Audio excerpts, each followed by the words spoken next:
제가 어렸을 때 그 시설이라고 할게요. 시설 들어가기 전에 기억을 지우려고 해서 지금은 거의 기억이 없거든요. 그 좋은 기억은 아마 없었던 것 같아요. 지금 생각해도. 6살 정도로 알고 있거든요. 제 기억으로는. 87년? 88년 정도니까 아마 그때쯤 들어간 걸로 알고 있습니다. 어렸을 적 기억은 거의 희미하죠. 거의 형들한테 괴롭힘 당한 그런 기억밖에 없으니까 그것도 최대한 기억을 안 하려고는 하는데 문득문득 생각나니까 그게 좀 괴롭긴 하네요. 가족이요? 저는 그냥 뭐라고 해야 되지? 저는 운이 좋게 어머니랑 지금도 연락이 되거든요. 어렸을 적부터 계속 어머니께서 몇 번씩 찾아오시고 해서 그런데도 제가 어렸을 적 20대 초반까지는 그 가족들에 대한 원망이 컸었는데 나 점점 나이를 먹고 내가 어른이 돼가면서 그 두 분 다 어머니 아버지에 관한 조금은 이해할 수 있는 부분이 조금씩 생겨서 지금은 다 용서하고 있어요. 그렇죠. 어머니랑 연락되다가 올해 초에 아버지랑 연락됐는데 아버지가 또 그때 돌아가셨거든요. 그래서 뭐 알고는 있었죠. 그래서 여기서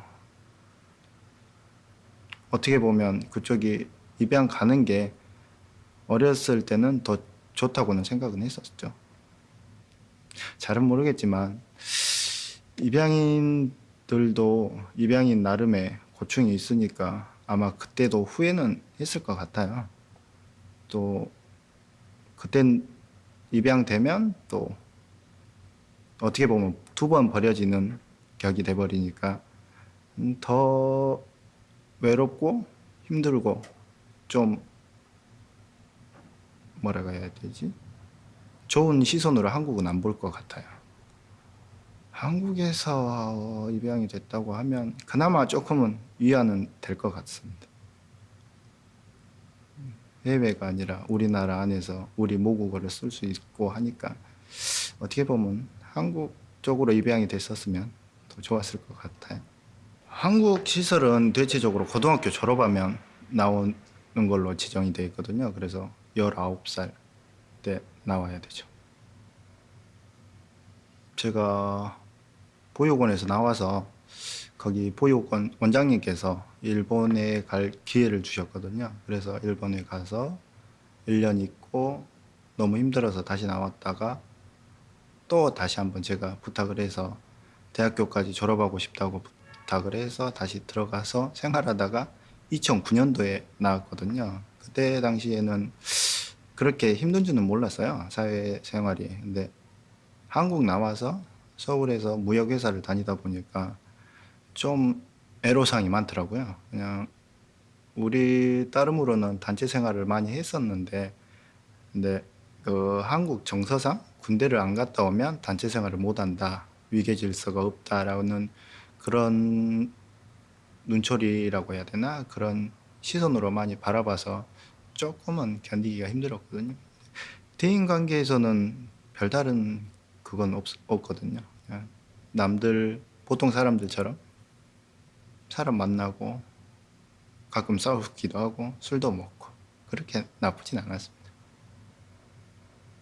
네, 2009년도까지 있었으니까 대학교 4년, 일본 학교 2년 정도 해서 와서 서울에서 2년 정도, 3년 정도 지냈다가 작년에 목포로 다시 내려왔거든요.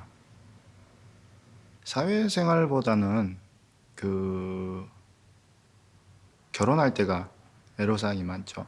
제가 연애는 많이 안 해봤는데 2번 정도 그 저의 그 과거 때문에 좀 안 좋게 헤어진 경우가 있거든요. 그냥 저희 세대는 이해는 하는데 쪽 부모님들이 이해를 못 하셔서 그냥 거기서 자랐다는 것 자체가 창피하다고 하시니까 그리고 또 저희 어머니도 묶어서 이야기를 하시니까 별다르게 그게 좀 마음이 아프죠. 거의 뭐라고 해야 되지? 한국의 색안경이라고 하는데 그 색안경으로 보는 게 있거든요. 시설에서 자란 아동들은 뭐라고 해야 되지? 그, 그,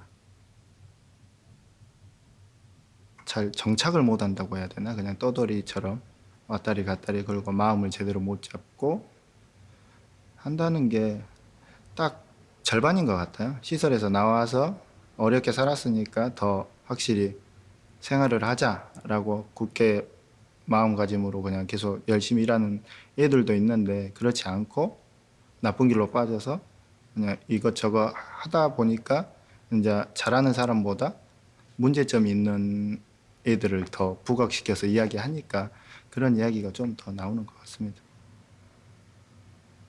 지금 열심히 공부해서 공무원 되는 녀석도 있고 나름 자기 구역 뭐라 해야 되지?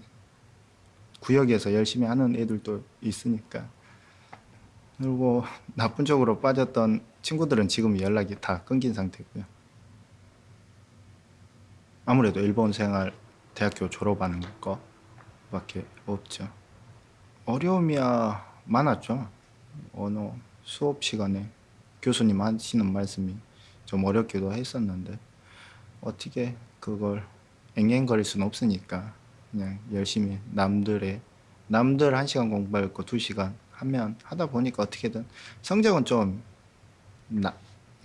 평균치 정도였는데 어떻게든 졸업은 했으니까 그걸로 위안 삼고 있습니다. 저는 인간관계라고 생각합니다. 그냥 나를 과거를 보지 않고 지금 있는 내 모습을 좋아해서 곁에 있어주는 사람들이 좋으니까 단지 과거 때문에 나를 떠나가는 사람들은 더 이상 사람도 아니라는 생각을 해버리니까 그냥 어떻게든 그런 내 근처에 있는 친구들이나 아시는 분들 그분들이랑 인간관계를 잘 맺는 게 제일 중요하다고 생각합니다. 솔직히 말씀드리면 어머니는 계시는데 집에 가면 어머니랑 말을 잘 못해요.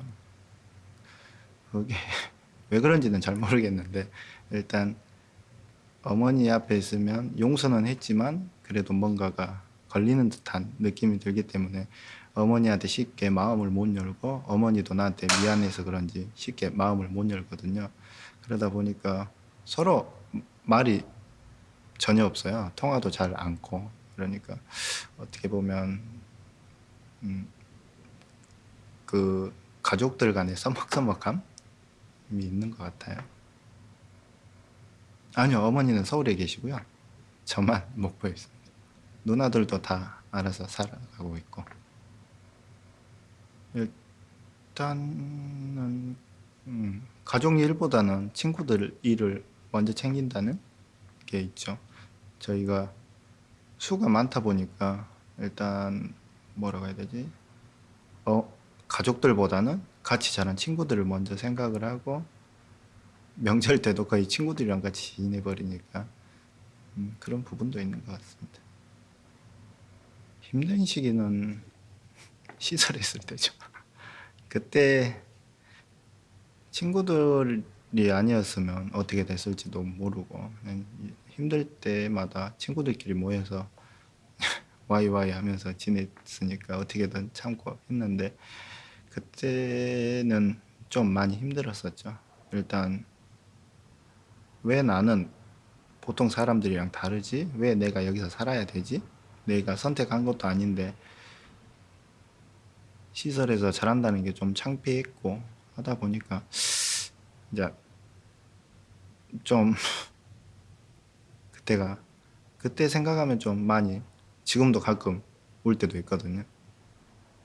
과거인데도 힘들고 하다 보니까 좀 어렸을 때 상처가 좀 오래 간다고 하잖아요. 근데 그 말이 맞는 것 같아요. 아무리 나이가 먹어도 그때 당시에 아픈 기억들은 다시 울컥울컥 하게 만드니까 좀 그런 것 같습니다. 꿈이요? 제 꿈은 소박해서 이야기하면 남들은 다 뭐 그 정도 갖고라고 이야기를 하는데 제가 어렸을 적부터 꿈꿔왔던 게 그냥 보통 사람들이 사는 집을 구해서 어머니와 함께 사는 거 그게 꿈이거든요.